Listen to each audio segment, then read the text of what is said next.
In modern history, each era has been defined by a different civil rights battle. And each battle has been unique except for one commonality. The will of the majority, unfortunately, has largely served as an impediment to the progress of the rights of the minority. For example, women's suffrage, a movement lasted over 70 years from that first meeting at Seneca Falls, and it took 41 years from the time the 19th Amendment was drafted and finally got ratified. In the 60s, 100 years after the African Americans were freed by President Lincoln, it took the will of a determined president and Congress to finally stand up to the suppression that had been the cause of so much bloodshed. For me, coming of age as President Johnson signed the Civil Rights Act, I saw what it meant for my parents to finally have their government grant them equal rights under the law.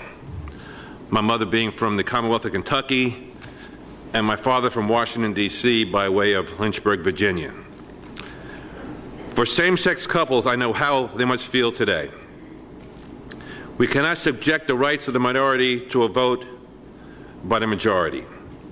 History has proven that formula does not work.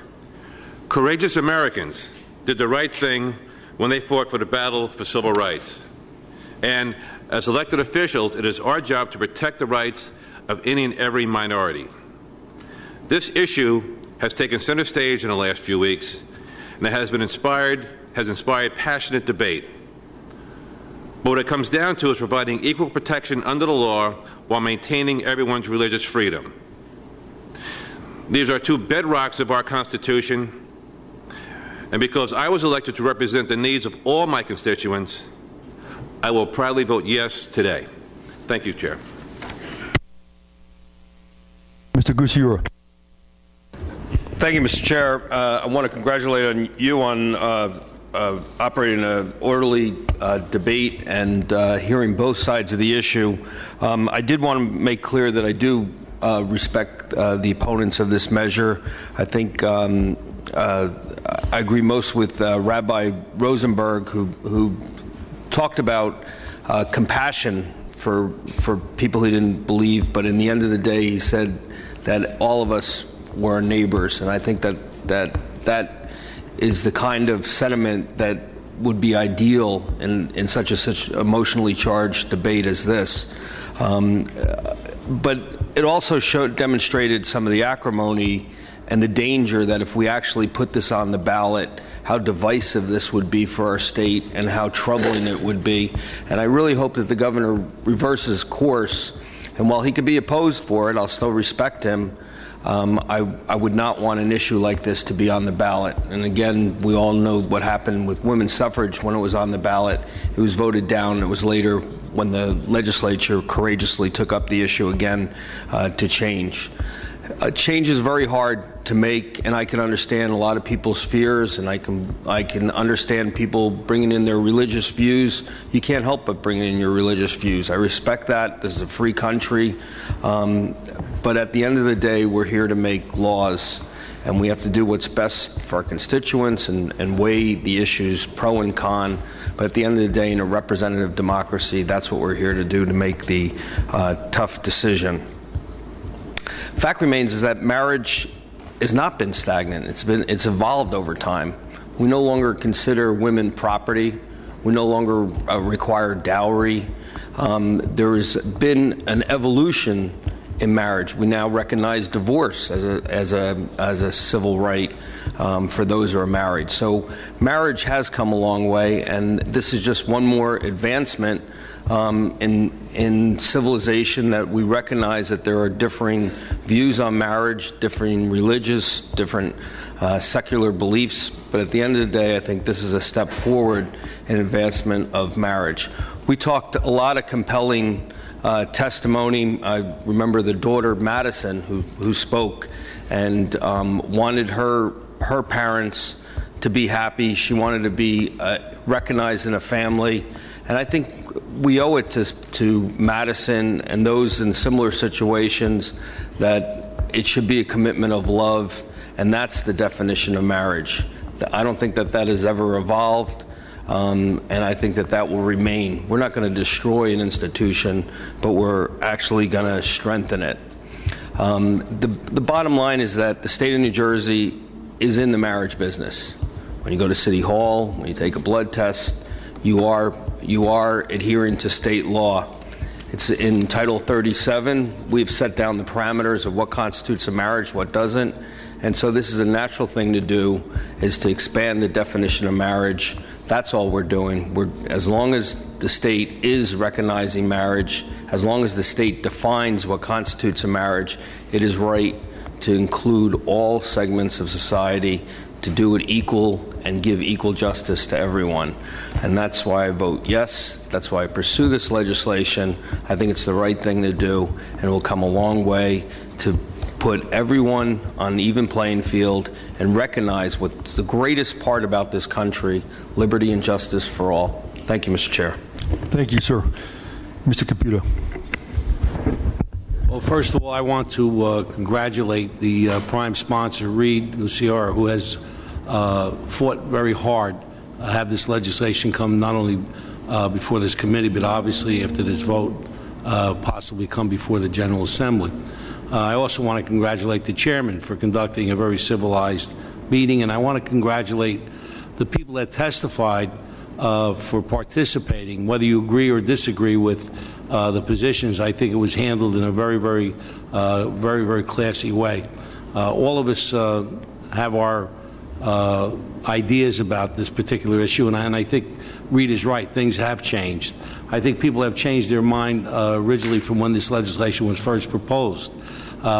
Specifically me. My mind is much more open to this at this point than it was, a year ago.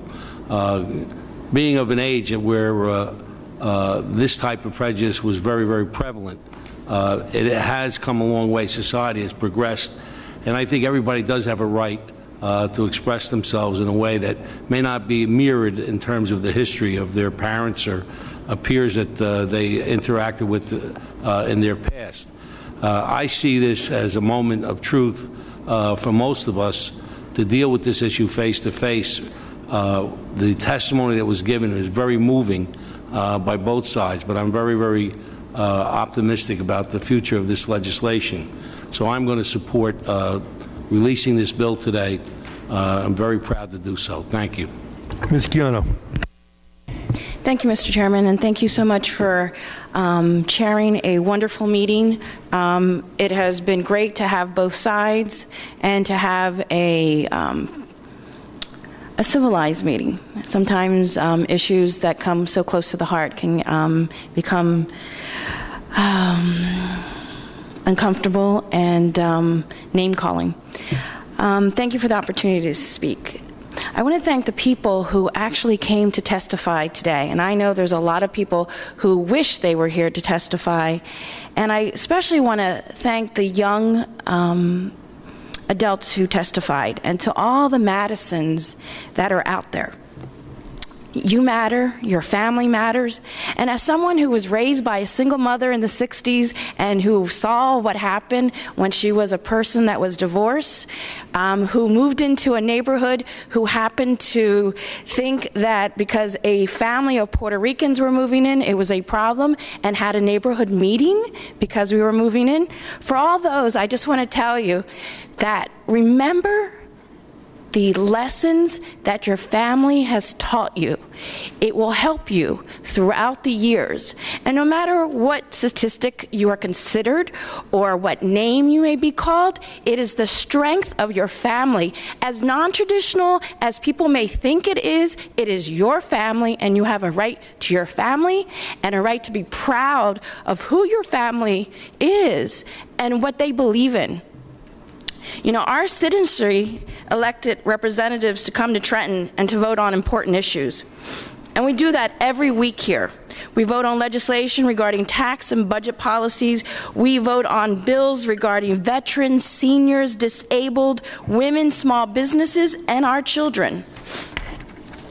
And yes, we vote on civil rights issues. We have a long-standing history in this legislation to vote as a body on civil rights legislation. And in fact, in April of 1945, the year my mother was born, this legislature voted for the passage of the nation's first state civil rights enforcement statute, the New Jersey Law Against Discrimination. Even before then, previous legislators voted to protect the rights of women, people of color, and other minorities. Just a few weeks ago, we, the legislature, proudly raised our hand following the requirement of the state constitution and swore that each of us would support the Constitution of the United States and the Constitution of the state of New Jersey, and that we would faithfully discharge the duties of a member of the General Assembly to the best of my ability. I believe we have taken an oath to cast votes, including difficult ones, to represent our constituents. As a lawyer and as a legislator, I believe we are required to vote on legislation that comes before us, and we are not here to advocate that duty. Some other people had talked about punting, and for me, punting is for the Giants and the Super Bowl, and it's not for the legislature to do. But for the advancement of civil rights, someone like me would not have had the right to vote, the opportunity to receive an education, the chance to represent the constituents of my 20th legislative district. I don't come from a family of landowners. I come from a family of hardworking farm workers. And yet today's reality is different from yesterday's. Past legislators did make those tough decisions to ensure the rights of minorities. Because of them, women, blacks, Hispanics, disabled, poor, and religious minorities can vote, own homes, seek a job, and attend school. Their civil rights were protected. Our civil rights had been protected. And because of those courageous votes by the legislature in years past, because of that, sorry. And finally, I'm not going to tell my constituents you need to wait for equality. Wait for what? Wait for when? Today, there is no equality. And today, it must be addressed. And today, we, the elected representatives of our legislative districts, should vote once and for all to allow the issuance of marriage licenses that are not discriminatory. And that is what A1 does. It simply allows those who want to marry and of our age to do so. It gives no special treatment to anyone gay or straight. It also makes explicit that any religious group that does not want to have its religious order recognize the marriage doesn't have to. The bill is only about whether the government of New Jersey can grant government licenses for civil marriages. And to me, New Jersey government is discriminating in how it decides to give out its marriage licenses, because it has a separate and unequal system. One for straight people and one for gays and lesbians. That's called discrimination. So as my oath requires me to faithfully discharge my duties to vote on legislation to the best of my abilities, I stand ready and I cast my vote in the affirmative, proudly and without reservation, against perpetrating discrimination and in favor of Assembly Bill 1. Ms. Shapisi, a couple things. Mike is the senior member. I'm going to call on him last, but it's your turn. Would you like to say anything? Okay, and before you do, as I mentioned to you at 10 o'clock this morning, welcome to the New Jersey Assembly. Thank you. It's been quite a first day. I've listened to the testimony today. At times it's been heart-wrenching, and it's very compelling testimony on both sides. I come from a much different perspective than my colleagues sitting before you.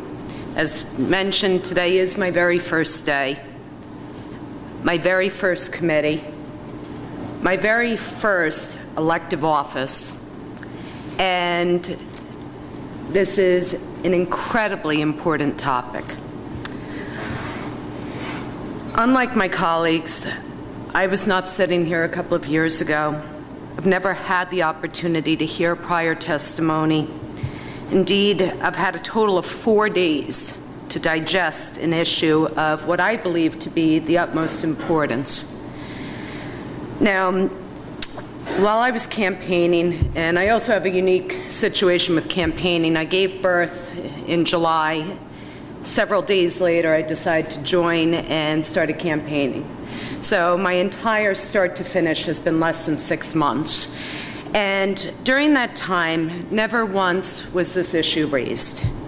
If it had been, I would have spent the time researching it, talking to people on both sides, and I would have spent the same energy that I spent on learning about tax reform, job creation, pension reform, and other items that we were discussing out on the campaign trail.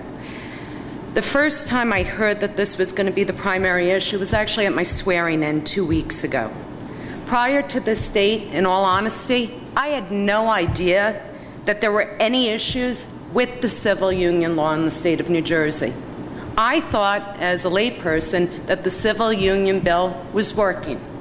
And I didn't realize that there were concerns and issues involving that bill, and that for people who had utilized, that type of ceremony, that it wasn't working for you. This is not something that I want to venture into lightly. Over the past 4 days, I've spent almost 20 hours trying to learn the ins and outs of the issue. Unfortunately, nobody who was involved with this bill reached out to me. If I was solely going on constituent representation, I only received 3 emails in support of it. I received over 50 emails against it. Notwithstanding that, I want to make up my own mind. And I've reached out to friends who are gay, have been married, Massachusetts, Vermont. I have friends who have utilized civil unions in the state of New Jersey. I sat with my Catholic priest, my Orthodox brother-in-law. I've spoken to attorneys in New York, New Jersey. I've read the reports. I've read law review articles. And as mentioned before, I even researched a derivation of the words marriage, wife, husband, and spouse, because it seems that this issue boils down to the utilization of the word marriage.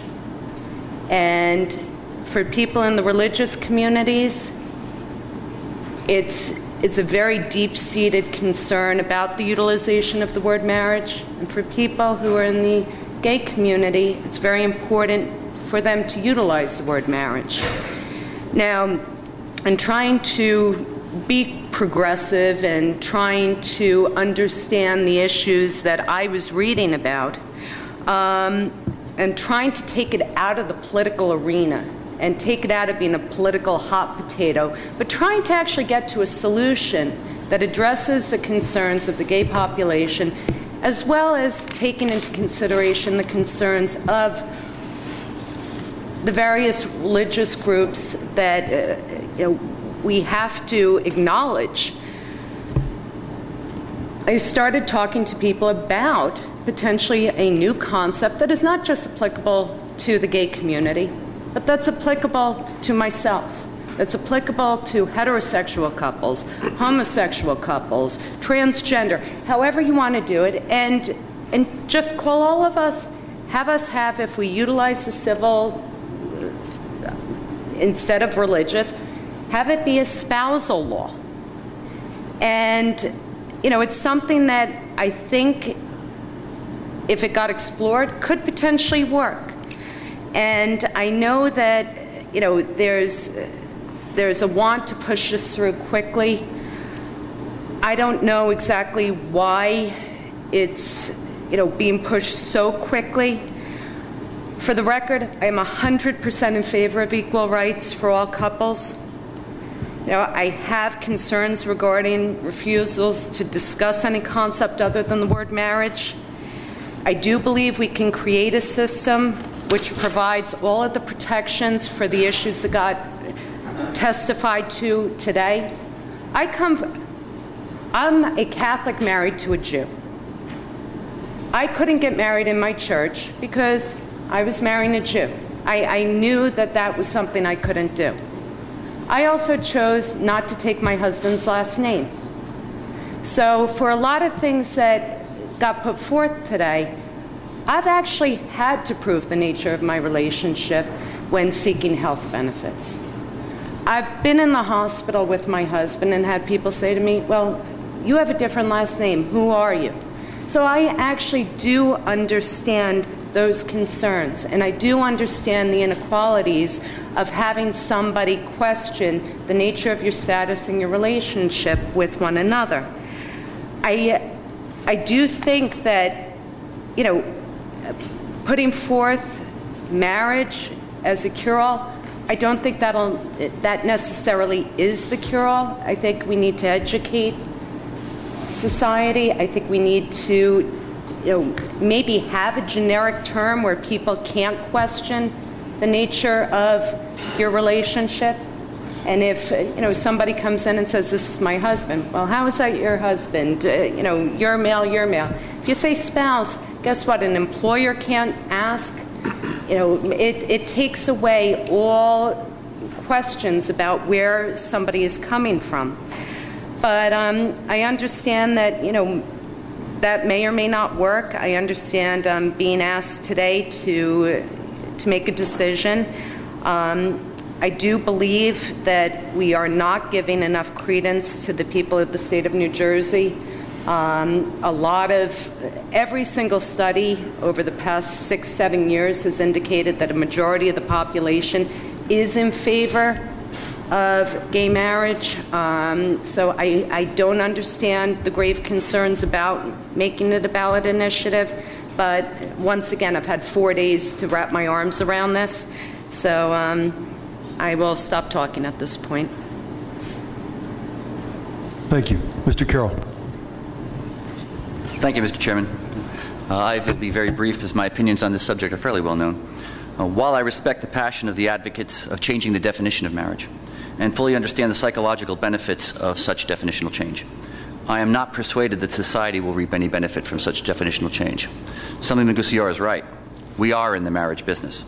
Marriage is a three-party contract: husband, wife, and society, each with benefits and responsibilities.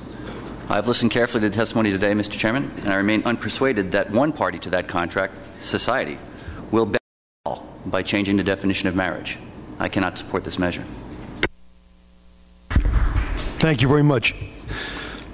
First of all, I want to thank everyone who testified, who prepared to testify, who came and traveled long distances. I think by and large people treated each other respectfully today. I'm going to expand on my comments on the floor in 2 weeks when this comes up for a vote. But I'd like to make some comments about an insight, what I hope is insight about what happened today and what we've learned over the last several years on the issue.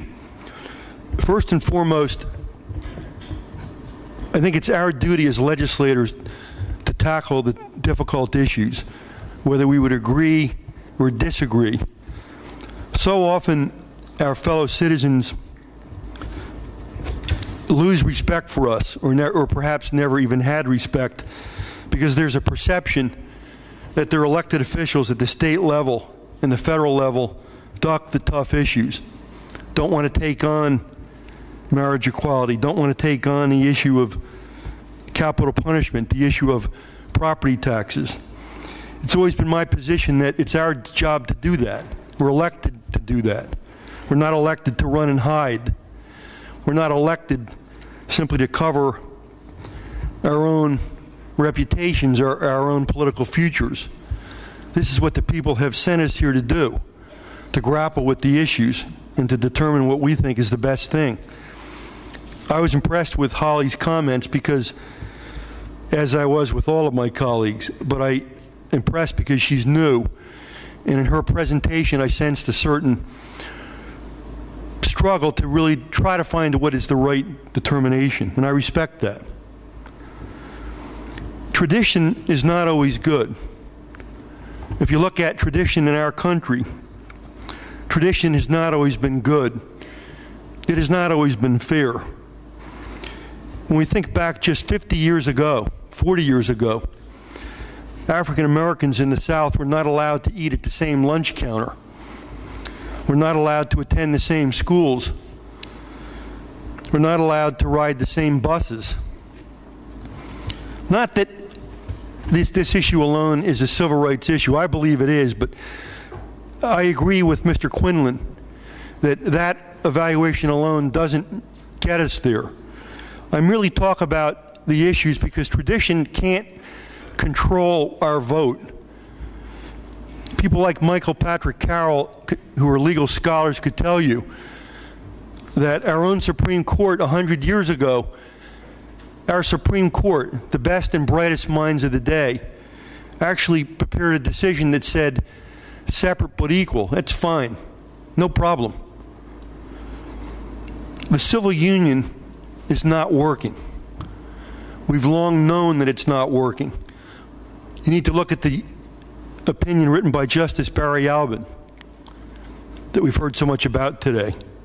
We've heard testimony from the New Jersey State Bar Association, NJEA, several trade unions.